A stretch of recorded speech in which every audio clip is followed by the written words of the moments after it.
Basic electrical topics में आज हम इलेक्ट्रिक शॉक के बारे में डिस्कशन करेंगे, साथ ही साथ सिवियरिटी ऑफ इलेक्ट्रिक शॉक के बारे में जानेंगे। So hi friends, welcome to the technical tutorial Ashutosh architecture with your host SVZ Nath. अगर आप इस चैनल को पहले बार देख रहे हैं तो चैनल को सब्सक्राइब करने के बाद बेल आइकन में ऑल ऑप्शन को क्लिक कर दीजिए, साथ ही साथ इस वीडियो को एक लाइक कर दीजिए। पहले जानते हैं इलेक्ट्रिक शॉक क्या है। जब इलेक्ट्रिक करंट ह्यूमन बॉडी में फ्लो करता है तब ह्यूमन बॉडी का नर्वस सिस्टम को स्टिमुलेट कर देता है और इलेक्ट्रिक करंट का इस इफेक्ट को इलेक्ट्रिक शॉक कहते हैं। तो इलेक्ट्रिक शॉक में जब इलेक्ट्रिक करंट ह्यूमन बॉडी में फ्लो होता है तब ह्यूमन बॉडी का जो नर्वस सिस्टम है उसे स्टिमुलेट कर देता है। इलेक्ट्रिक शॉक ह्यूमन बॉडी में जो इंटेंसिटी है उसके ऊपर डिपेंड करता है। अगर इंटेंसिटी कम है तो विक्टिम अपने आप को इलेक्ट्रिक शॉक से इजीली रिमूव कर पाएगा, लेकिन ह्यूमन बॉडी में अगर इंटेंसिटी ज्यादा होगा तो वो अपने आप को इलेक्ट्रिक शॉक से रिमूव नहीं कर पाएगा। कहने का मतलब ये है, जो विक्टिम है, विक्टिम यानी कि जो इलेक्ट्रिक शॉक से अफेक्टेड हुआ है, अगर उस विक्टिम का इंटेंसिटी कम होगा तो वो इलेक्ट्रिक शॉक से इजीली छूट जाएगा, लेकिन विक्टिम के बॉडी में अगर इंटेंसिटी ज्यादा होगा तो उसे इलेक्ट्रिसिटी से या फिर इलेक्ट्रिक करंट से या फिर इलेक्ट्रिक शॉक से रिमूव करना आसान नहीं होगा। अब जानते हैं सिवियरिटी ऑफ इलेक्ट्रिक शॉक के बारे में। मतलब इलेक्ट्रिक वर्क करते समय कहाँ और कैसे इलेक्ट्रिक शॉक से अफेक्टेड होने का चांस बढ़ सकता है या फिर ज्यादा हो सकता है। देखिए, severity of electric shock 5 factor के ऊपर डिपेंड करता है, जिनमें है nature of supply, weather condition, contact area, duration of contact और 5th फैक्टर है मेंटल स्ट्रेस। तो अब हम ये जो 5 फैक्टर है उनके बारे में डिस्कशन करेंगे और सिवियरिटी ऑफ इलेक्ट्रिक शॉक के बारे में जानेंगे। तो सिवियरिटी ऑफ इलेक्ट्रिक शॉक में जो पहला फैक्टर है वो है नेचर ऑफ सप्लाई।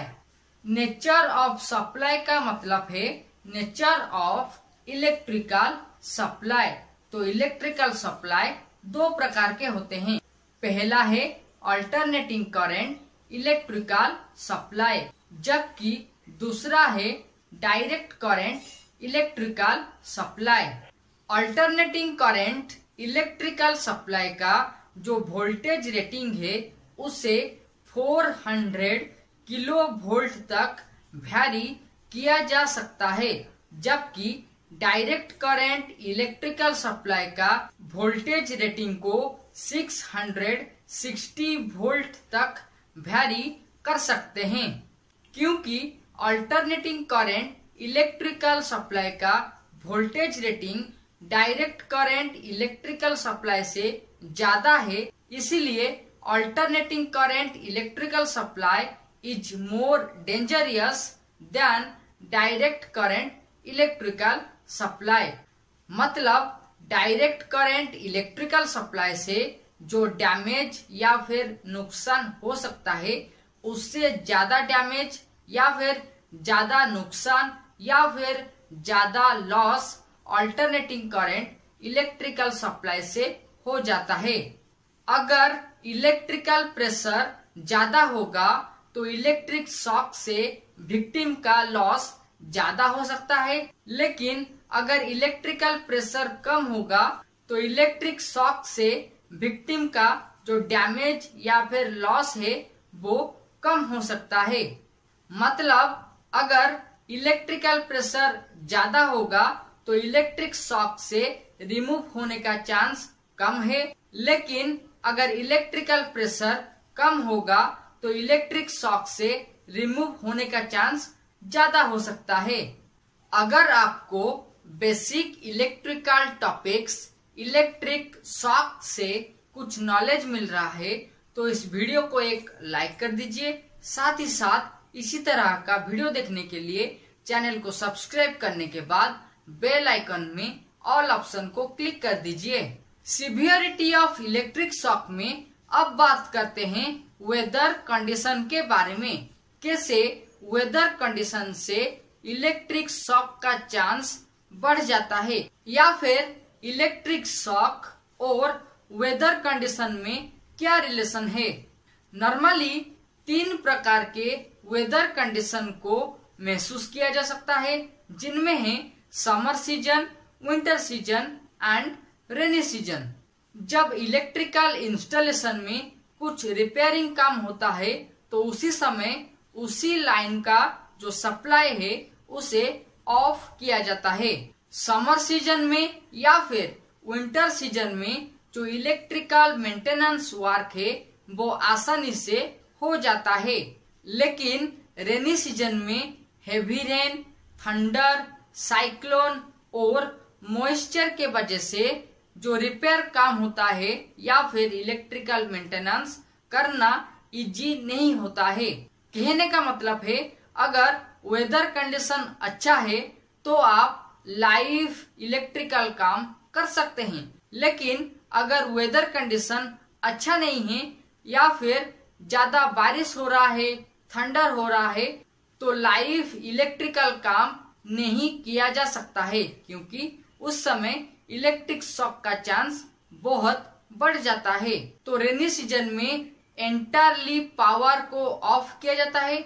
उसके बाद मॉइस्चर खत्म होने के बाद या फिर रेन खत्म होने के बाद इलेक्ट्रिकल मेंटेनेंस किया जाता है।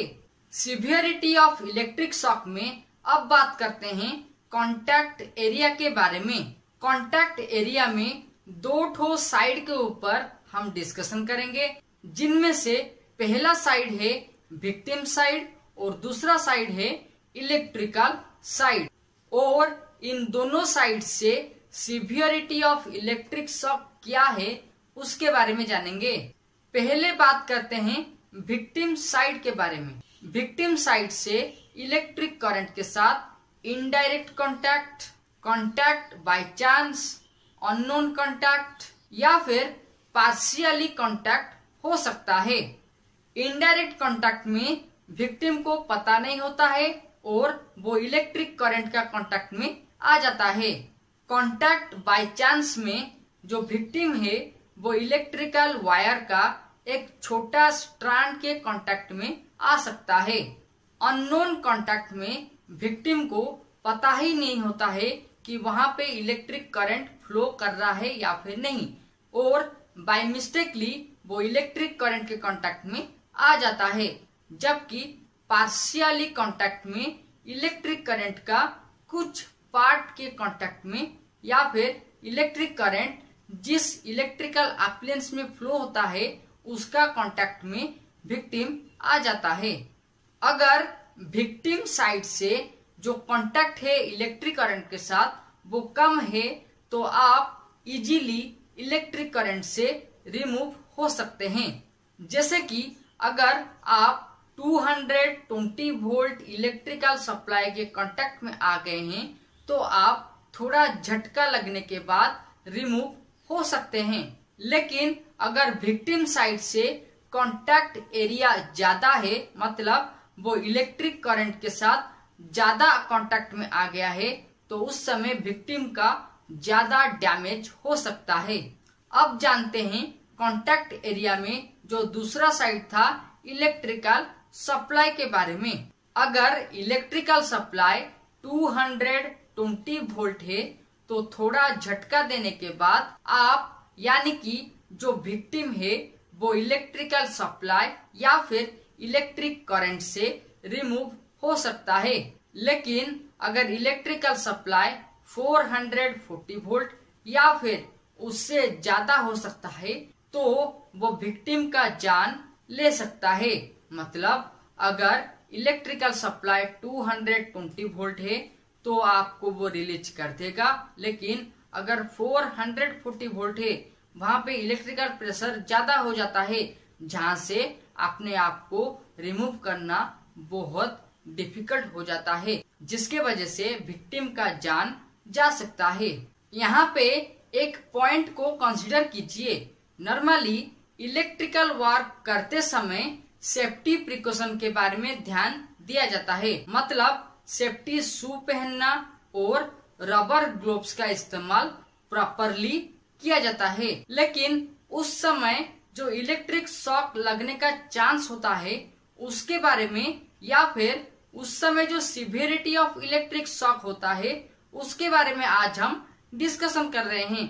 लेकिन अगर आप विदाउट सेफ्टी प्रिकॉशन 220 वोल्ट या फिर उससे कम अमाउंट का इलेक्ट्रिक करंट कांटेक्ट में आते हैं तो उस समय जो इलेक्ट्रिक शॉक आपको महसूस होगा वो सीवियर हो सकता है।